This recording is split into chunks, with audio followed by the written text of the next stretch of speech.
दोस्तों, आज की मंडे मॉर्निंग दिल्ली में एक स्ट्रॉन्ग अर्थक्वेक से शुरू होती है। आज हम जानने की कोशिश करेंगे कि ये अर्थक्वेक दिल्ली में क्यों आया और एग्जैक्टली 3 घंटे के बाद एक और अर्थक्वेक देखने को मिला बिहार में। तो what exactly is going on, और ये भी जानने की कोशिश करेंगे अर्थक्वेक इतना स्ट्रॉन्ग मैग्नीट्यूड पे तो नहीं था, लेकिन चार ऐसे कारण जिसकी वजह से दिल्ली का अर्थक्वेक काफी स्ट्रांगली एक्सपीरियंस किया गया। जितनी मैग्नीट्यूड का अर्थक्वेक आया था वो यूजुअली हमें ज्यादा महसूस नहीं होता है, लेकिन दिल्ली के अर्थक्वेक में सिटीजन्स का कहना है कि सिर्फ अर्थक्वेक ही महसूस नहीं हुआ, इवन एक अजीब तरीके की साउंड भी महसूस हुई। तो इसको भी जानने की कोशिश करेंगे व्हाट एग्जैक्टली वाज हैपनिंग और ऐसा क्यों हुआ कि दिल्ली का एक नॉर्मल सा अर्थक्वेक भी इतना स्ट्रांगली फील हुआ। फॉर्चुनेट इनफ कि अभी तक कोई डैमेज नोटिस नहीं किया गया है, लेकिन ये एक अलार्मिंग साइन है क्योंकि ऐसा पहले भी हुआ है। और उन एविडेंसेस के साथ हम बात करेंगे कि पहले जब हुआ तो आफ्टर शॉक देखने को मिली या नहीं मिली और किन किन एरियाज में किस किस मैग्नीट्यूड की आफ्टर शॉक थी, ताकि आज हम अपने आप को अलर्ट मोड पे डेफिनेटली डाल सकें। आप ये हेडलाइन देख सकते हो, हेडलाइन के अंदर साफ साफ क्लियरली मेंशन है कि 4 मैग्नीट्यूड का अर्थक्वेक आया था। मोदी जी ने ट्वीट भी किया था, आप ट्वीट यहां देख सकते हो, जिसमें उन्होंने बोला कि आफ्टर शॉक की पॉसिबिलिटी है, we will try to know कि आफ्टर शॉक्स क्या होते हैं और इनकी पॉसिबिलिटी का क्या कारण है। और सबसे इंपॉर्टेंट चीज कि दिल्ली का जो 4 मैग्नीट्यूड का अर्थक्वेक है वो वैसे तो मैग्नीट्यूड वाइज बहुत कम है, लेकिन फिर भी काफी स्ट्रॉन्ग फील हुआ। इसके चार ही इंपॉर्टेंट कारण भी हैं, उसको भी हम जानने की समझने की कोशिश करेंगे। अब इंपॉर्टेंट चीज जो मैं बताना चाहता हूं कि एग्जैक्टली लगभग 3 घंटे के बाद, 3 घंटे के बाद जो दिल्ली में अर्थक्वेक आया उसके 3 घंटे के बाद हमें बिहार के अंदर भी अर्थक्वेक देखने को मिलता है। बिहार के अंदर जो अर्थक्वेक आया वो आया 8:27 पे। बिहार में जो अर्थक्वेक आया इट वॉज ऑन 8:27 AM। एक इंपॉर्टेंट चीज थी, अगर आप दिल्ली के अर्थक्वेक को देखोगे तो यहाँ पे जो डेप्थ थी, गहराई थी जहां से अर्थक्वेक वेव्स आ रही थी वो लगभग थी 5 किलोमीटर। लेकिन जो बिहार में अर्थक्वेक आया उसकी गहराई जो आप देखोगे तो वो लगती 10 किलोमीटर। इसका मतलब ये हुआ कि सेम मैग्नीट्यूड के लगभग अर्थक्वेक आए हैं, बट वो दिल्ली के अंदर ज्यादा फील हुआ है बजाय कि बिहार में। So let us analyse this situation कि what exactly is going on और इसके क्या कॉन्सिक्वेंसेस फ्यूचर इंपैक्ट के ऊपर भी हो सकते हैं, आने वाले टाइम पे भी हो सकते हैं। देखो, यहां पे नेशनल सेंटर फॉर सिस्मोलॉजी ने अपडेट दी थी और उन्होंने क्लियर किया कि दिल्ली जो है आपका क्या रहा है, एपी सेंटर रहा है। तो अब ये भी जानने की कोशिश करेंगे एपी सेंटर क्या होता है, ये फोकस पॉइंट क्या होता है, अर्थक्वेक वेव्स क्या होती हैं, इसके बारे में भी जानेंगे। यहाँ पे आपको लैटिट्यूड और लॉन्गिट्यूड मेंशन थे, 28.59 नॉर्थ, 77.16 ईस्ट। ठीक है, अब यहाँ पे आओगे तो आप मैप पे देखो, ये दिल्ली की ही मैग्नीट्यूड है। जो धौला कुआं रीजन है दिल्ली का, वहां के आपके लैटिट्यूड लॉन्गिट्यूड जो है वो रिप्रेजेंट किए गए हैं, जिसके अंदर की 4 मैग्नीट्यूड का अर्थक्वेक आपने ऑब्जर्व किया है। अर्थक्वेक क्या होगा? अर्थक्वेक इज सिंपली, हमारे पास क्या होगा, एक sudden intense shaking of the ground देखने को मिलता है। एक सडन शेकिंग ऑफ ग्राउंड जो है वो देखने को मिलता है। सवाल ये है कि सर ये जो ग्राउंड की शेकिंग होती है ये होती क्यों है, मतलब क्या ऐसा होता है जिसकी वजह से ये ग्राउंड इतना ज्यादा एनर्जी को क्रिएट कर लेता है कि ग्राउंड ही शेक होना स्टार्ट होता है। तो देखो, ऐसा होता है मेनली आपके टेक्टोनिक प्लेट्स की वजह से। What does it mean? देखो, मैं आपको स्ट्रक्चर बताता हूं। जब आप अर्थ सरफेस को देखते हो तो अर्थ की जो आउटर पार्ट है जहां पे हम और आप रहते हैं उसको हम लिथोस्फीयर कहते हैं, क्योंकि ये सॉलिड है, ये लिथोस्फीयर कहलाता है। लेकिन ये जो लिथोस्फीयर है ये कॉन्टिन्यूअस नहीं है। आपको भी पता है यार, अर्थ से बहुत सारा वोल्केनिक इरप्शन होता है। सिंपली समझने के लिए, अर्थ से बहुत सारा वोल्केनिक इरप्शन होता है। जब वोल्केनिक इरप्शन होगा तो नेचुरल सी बात है, जहां जहां से लावा निकलेगा वहां वहां से ये प्लेट्स टूट जाएंगी, ये लिथोस्फीयर टूट जाएगा। जब ये टूटता है तो ये कुछ ऐसा दिखता है कि आप अगर वर्ल्ड मैप को देखोगे तो आपको लगता है कि ठीक है पूरा वर्ल्ड मैप एक ही है, लेकिन ये जो वर्ल्ड है, ये जो लिथोस्फीयर है, ये डिफरेंट प्लेट्स के अंदर डिवाइडेड है। जैसे आप यहाँ पे देख रहे हो, ये नॉर्थ अमेरिकन प्लेट है, यहाँ पे देख रहे हो पैसिफिक पैसिफिक प्लेट है, ये आपकी साउथ अमेरिकन है, ये अफ्रीकन है। ऐसे ही हमारे पास मेजर और माइनर प्लेट्स के अंदर ये आपका कंप्लीट लिथोस्फीयर डिवाइडेड है। अब मेजर और माइनर प्लेट का क्या मतलब है? मेजर प्लेट का सिंपल मीनिंग है एक ऐसी प्लेट जिसका एरिया काफी बड़ा होता है, और माइनर प्लेट का मतलब क्या है? जहां पे एरिया स्मॉल है। फॉर एग्जाम्पल, जैसे आप यहाँ देखो कैरिबियन प्लेट, यहाँ देखो कॉकॉस प्लेट, यहाँ देखो नाजका प्लेट, आप इधर आ जाओगे अरेबियन प्लेट, तो मतलब काफी सारी छोटी छोटी प्लेट्स भी हैं। तो अब सवाल मन में आएगा कि क्या सर ऐसा होता है कि मेजर प्लेट जब एक्टिव हो तो बहुत स्ट्रॉन्ग अर्थक्वेक आता हो और माइनर प्लेट एक्टिव होती होंगी तो थोड़ा सा अर्थक्वेक आता होगा? ऐसा नहीं है।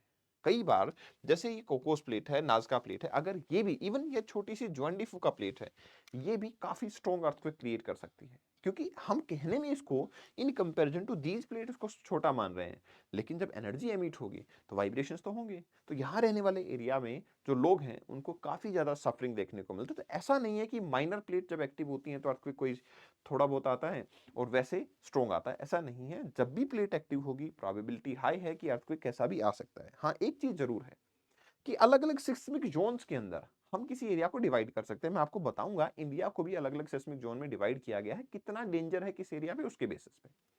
इंपॉर्टेंट ये है कि अर्थक्वेक के बारे में 3 चीज़ें जाननी ज़रूरी है। क्या?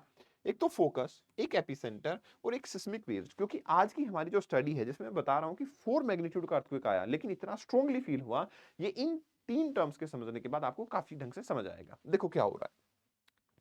यहाँ मैंने बताया लिथोस्फीयर, लिथोस्फीयर की सर्टेन थिकनेस है और अगर वो थिकनेस है तो उस थिकनेस के बाद से ही एनर्जी ओरिजिनेट होती होगी। अर्थ के इंटीरियर पॉइंट से जहां से एनर्जी ओरिजिनेट होती है उसको हम फोकस कहते हैं। अर्थ के अंदर कोई पॉइंट है जहां से ओरिजिनेट ओरिजिनेट हुई है एनर्जी, ठीक है, और वो एनर्जी ट्रांसमिट होगी, उसी पॉइंट को हम क्या कहते हैं, फोकस। अब ये एनर्जी हर डायरेक्शन में जाएगी, तो जब ये एनर्जी एग्जैक्टली परपेंडिकुलर पहुंचे, क्योंकि ये शॉर्टेस्ट डिस्टेंस होगा भाई, इस पॉइंट के एग्जैक्टली परपेंडिकुलर जो पॉइंट होगा वो शॉर्टेस्ट डिस्टेंस होगा, यहाँ पे सबसे स्ट्रॉन्ग एनर्जी पहुंचेगी, इसी को एपीसेंटर बोलते हैं। तो दिल्ली के अंदर जो अर्थक्वेक आया वो दिल्ली इटसेल्फ एपीसेंटर है। जो आपका धौला कुआं रीजन है वो एपीसेंटर है। उसका मतलब ये है कि अर्थक्वेक फोकस जो ओरिजिनेट हुआ था उससे सीधा एग्जैक्टली ऊपर जो पॉइंट था वो दिल्ली ही था, ठीक है ना। बिहार के केस में ऐसा नहीं है, बिहार के केस में ऐसा नहीं है। मैं दिखाता हूं आपको, बिहार के केस में आपका एपीसेंटर जो होगा, बिहार के केस में जो आपका एपिसेंटर होगा वो दिल्ली एनसीआर के बाद में महसूस हुआ और आपका जो सिवान रीजन है वो बिहार का एपिसेंटर था, ठीक है। बट दिल्ली के अंदर जो ढोलाकुआ रीजन है वो एपिसेंटर रहा है। अब आप समझ गए होंगे 3 टर्म्स के बारे में कि आपका फोकस, एपिसेंटर, ये एनर्जी ट्रांसमिट कैसे होती है, वो सिस्मिक वेव्स की फॉर्म में होती है। अब सवाल छुपा है इस फोकस के अंदर। देखो, फोकस काफी डेप्थ पे है। प्रॉब्लम क्या हुई, ये फोकस दिल्ली के टाइम पे 5 किलोमीटर के डेप्थ पे है, मतलब 5 किलोमीटर नीचे नीचे एनर्जी ओरिजिनेट हुई और वो एनर्जी ट्रांसमिट होती है। लेकिन बिहार के केस में यही फोकस 10 किलोमीटर डेप्थ पे है। बिहार के केस में 10 किलोमीटर डेप्थ पे ये फोकस देखने को मिल रहा है। तो आप समझो, अगर 10 किलोमीटर नीचे से एनर्जी आएगी तो नेचुरली हमें कम फील होगी, लेकिन अगर 5 किलोमीटर नीचे से आएगी तो वो हमें ज्यादा फील होगी। इसको बोलते हैं शैलो फोकस अर्थक्वेक, मतलब जिसकी डेप्थ ज्यादा नहीं है, शैलो डेप्थ है। तो आप यहां पे देख सकते हो ये रीजन है जिसके अंदर अर्थक्वेक आया। अब इंपॉर्टेंट चीज क्या है कि क्या सर इंडिया के किसी भी पार्ट में अर्थक्वेक आ सकता है? देखो, आ तो सकता है, लेकिन इंडिया को हमने अलग अलग जोन्स के अंदर क्लासिफाई किया हुआ है। कैसे? एक ऐसा एरिया भी हो सकता है जहां पे लिस्ट अर्थक्वेक आ सकते हैं, एक ऐसा एरिया भी हो सकता है जिसमें सबसे ज्यादा अर्थक्वेक आ सकते हैं। एक्चुअली क्या हो रहा है, मैं प्लेट का डायग्राम दोबारा दिखाता हूं आपको। देखो, ये इंडियन प्लेट है और यहाँ पे है यूरेशियन प्लेट। तो ये इंटरेक्टिव बाउंड्री हुई ना, यहाँ पे कुछ भी मोशन होगा, ऑब्वियस सी बात है, इधर वाले पार्ट पे कहीं भी कुछ भी मोशन होगा इस बाउंड्री के आसपास, यहाँ अर्थक्वेक आएगा। तो इस बाउंड्री के पास में जो रीजन है वो स्ट्रॉन्ग अर्थक्वेक फील कर सकते हैं, इस बाउंड्री से थोड़ा सा दूर रीजन है वो लेस अर्थक्वेक फील करेगा। तो आइडियली होता यही है, इंडिया को हमने सिस्मिक जोन में डिवाइड किया। जो ये रेड पार्ट आप देख रहे हो ना, ये जोन 5 के अंदर आते हैं, मतलब ये ऐसे जोन हैं जिनके अंदर अच्छा खासा अर्थक्वेक आ सकता है। इसके बाद इसके इमीडिएट एरिया जोन 4 में आते हैं। तो आप इस मैप पे देख पा रहे हो, ये है दिल्ली, दिल्ली आता है आपका जोन 4 में, ठीक है ना। बिहार आता है, वो भी जोन 4 के अंदर आता है। तो मतलब ये हो, जोन कुछ पार्ट 5 में भी आता है बिहार का और कुछ पार्ट 4 में भी आता है। मतलब ये वो एरियाज हैं जहां पे स्ट्रॉन्गेस्ट अर्थक्वेक महसूस किया जा सकता है, ठीक है ना, स्ट्रॉन्गेस्ट एक्सपीरियंस किया जा सकता है।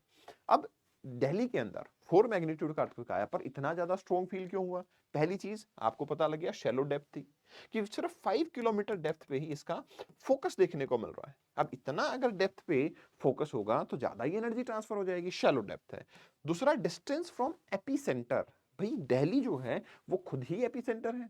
अब एपीसेंटर से आप दूर चलते चले जाओगे, आपको महसूस नहीं होगा।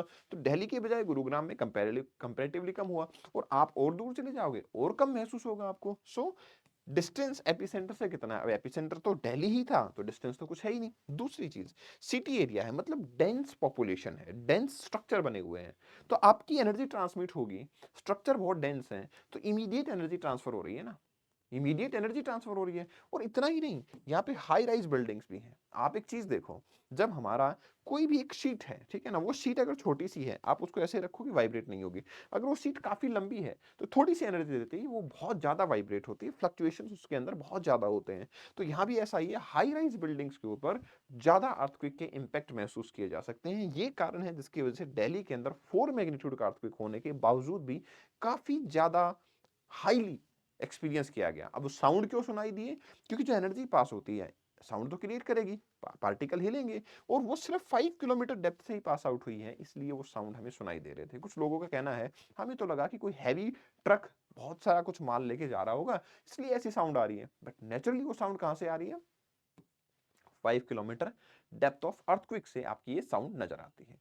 सवाल ये है कि सर इसको मेजर कैसे करते हैं? देखो, वैसे तो साइंटिफिकली आपके पास रिक्टर स्केल होता है जिसके थ्रू हम मेजर करते हैं अर्थक्वेक को। इसकी मैग्नीट्यूड होती है, मैग्नीट्यूड 1 2 3 4 5 ऐसे ही 10 मैग्नीट्यूड तक ये जाता है। अब आप सोचेंगे सर 1 से 2, 2 से 3, 3 से 4 थोड़ा सा ही तो चेंज हुआ है। ये थोड़ा चेंज नहीं होता, मैं आपको बताना चाहूंगा ये लॉगरिथमिक स्केल होता है। इसका मतलब ये है कि अगर मैग्नीट्यूड 1 से मैग्नीट्यूड 2 पे जाते हो तो आपका लगभग 10 टाइम्स इंक्रीज इन एनर्जी हो जाता है।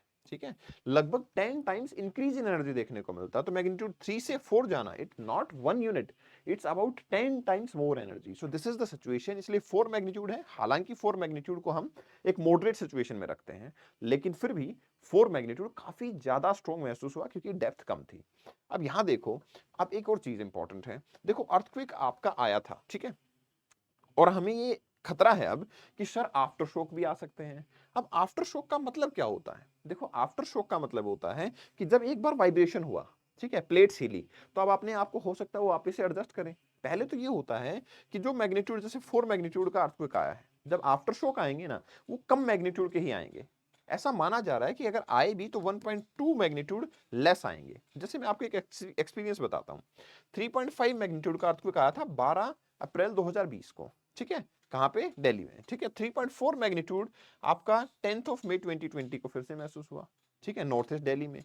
फिर 4.4 मैग्नीट्यूड फिर से महसूस हुआ 29th मई को, नियर रोहतक, वो 50 किलोमीटर दूर है। मतलब ये हुआ ना, देखो, आपका अर्थक्वेक आया 12 अप्रैल को, उसके बाद में मई 10th, मई 29 कॉन्जिक्यूटिवली अर्थक्वेक आए, ठीक है ना। तो अब भी पॉसिबिलिटी है कि कॉन्जिक्यूटिवली अर्थक्वेक आ सकते हैं। पॉसिबिलिटी जो है वो काफी हाई देखने को मिल रही है। आइडियली होता ये है कि जो हिमालयाज हैं, that is located approximately 250 kilometre from the Delhi, वो एक्टिव जोन है, उनकी वजह से अर्थक्वेक आते हैं। लेकिन वंस इट बिकम एक्टिव, हमें ज्यादा एक्सपीरियंस एनर्जी हो जाती है, ठीक है। And I hope you all are safe. So take care of your self. Bye bye, मिलते हैं नेक्स्ट वीडियो में। इस सेशन की पीडीएफ को आप यहां से डाउनलोड कर सकते हैं। Thank you very much and best wishes. Thanks a lot.